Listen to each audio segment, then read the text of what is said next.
Big Things Come in Small Packages. Short story by Eleonora E. Tate. Part 2.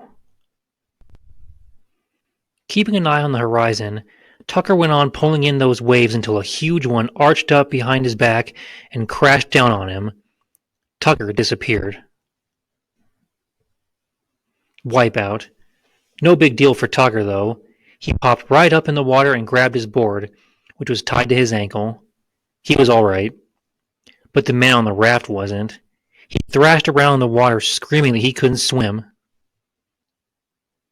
As that big black cloud spread across the sky toward them, the wind and waves grew rougher. Wanting to help the man, but concerned about his own safety, Tucker hesitated, then straddled his surfboard and, using his hands for oars, paddled toward the raft. He'd have time to get the guy's raft back to him and then head in. But as Tucker passed, the man lunged at the surfboard, knocking Tucker off. And then this guy grabbed hold of Tucker. Wrapped up in that big bear's arms and legs, with the sea getting choppier, Tucker said he knew he was about to die. He began to pray. But something lifted Tucker up through the water and onto his surfboard, where he was able to catch his breath. That's when he saw his friend Richard in the water, too. Have mercy. Richard was hauling that raft toward the man. With two big heaves, Richard snatched that guy straight up out of the water and onto the raft. Richard yelled, "Let's push and pull it, tugboat! Push and pull it in!" Somehow, Tucker and Richard pushed and pulled that raft, with the guy glued to it, close enough to shore that the man was able to wade in the rest of the way. 4 or 5 people splashed into the water and helped them onto the beach and into the pier house. One of the helpers was a reporter on vacation. As soon as everybody was inside the pier house, the rain poured down. An arrow of lightning whizzed across the pier into the water and lit up the whole ocean. That's when Tucker said he got scared seeing that lightning. He'd been fried alive, you know. The guy Tucker rescued was named Nibbles. Mr. Nibbles was so grateful that he gave Tucker $100 right on the spot. The reporter interviewed everybody and took pictures of Tucker, Nibbles, and Tucker's dad, who almost had a heart attack when he heard what happened. When the reporter asked how such a small boy was able to rescue a big grown man, Tucker said, "'Cause I'm a tugboat, like Richard said. We pull the big ones in." But when Tucker turned around to point out Richard, he couldn't find him. The reporter's story about Tucker's rescue was in the local paper, then got picked up by the Associated Press, and went all over the world. CBS TV even flew him and his folks to New York to be on the morning show. Afterwards, back home in Morehead City, strangers stopped Tucker on the street, in stores, even came to his home. They wanted to see the little tugboat that hauled in that big man and get his autograph. Businesses up and down Arundel Street put up "Welcome home, tugboat" posters in their windows. And there was a parade. Tucker was a hero. He and the mayor rode on the back of a big old white Cadillac convertible and waved at everybody. I was so proud that I almost forgot and hollered out, "Way to go, Tootsie Roll!" But I caught myself in time.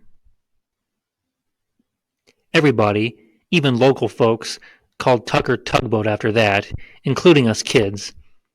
We'd never seen a real-life hero close up before, especially one our age. It wasn't cool anymore to tease him with those other names. Funny how things can turn around, isn't it? And you know what? Tucker grew up to be 6'5". He played on the North Carolina Central University Eagles basketball team, joined the U.S. Coast Guard, and lives in Kill Devil Hills, North Carolina, on the Outer Banks. But there's something Tucker never figured out. When he first told people that Richard was the real hero, nobody believed him. Apparently nobody but Tucker had seen Richard, not even Mr. Nibbles. There's more. When Tucker went into the pier gift shop to spend some of his rescue money, he picked up a book about the Coast Guard. He was thumbing through it when he stopped at an old-timey picture of some black men wearing jackets like Richard's. They were standing in front of a building on the Outer Banks. Below it was a picture of, yes, Richard. Mustache, beard, jacket, everything. Tucker read History of the Pea Island Life-Saving Service. Captain Richard Etheridge was keeper of the Pea Island Life-Saving Service, a forerunner of part of what is now the U.S. Coast Guard. This unique, all-African-American, courageous life-saving crew, and those who followed, saved hundreds of shipwrecked passengers' lives by plunging into the stormy seas and bringing their charges back to safety. Tucker said he shot out of that gift shop toward the restaurant to show his dad the book to prove his case, but what he read next made him stop. Captain Etheridge, born in 1844 on Roanoke Island in North Carolina, died in 1900. Tucker said he read that date 15 or 20 times before it started to sink in. 1900? Richard Etheridge had been dead for almost 100 years. How is it possible a dead man helped him save that guy? Unless Richard was a ghost. He'd been talking to and swimming with a ghost. You can believe Tucker hit up the library that very next day and searched for as much information as he could find on Richard Etheridge.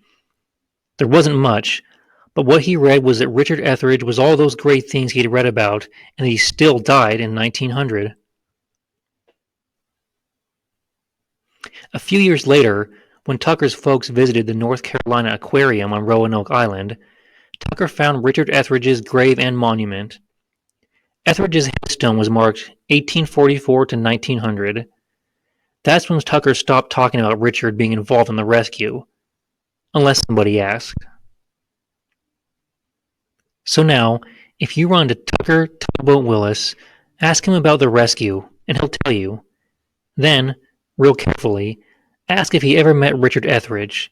He'll tell you yes, he did, and what he learned. What he learned was that it pays to be polite to everybody you meet, like Tucker was to a man named Richard. You never know when that person might help you. Every time Tucker tells me the story, he tells it to me the same way I told it to you.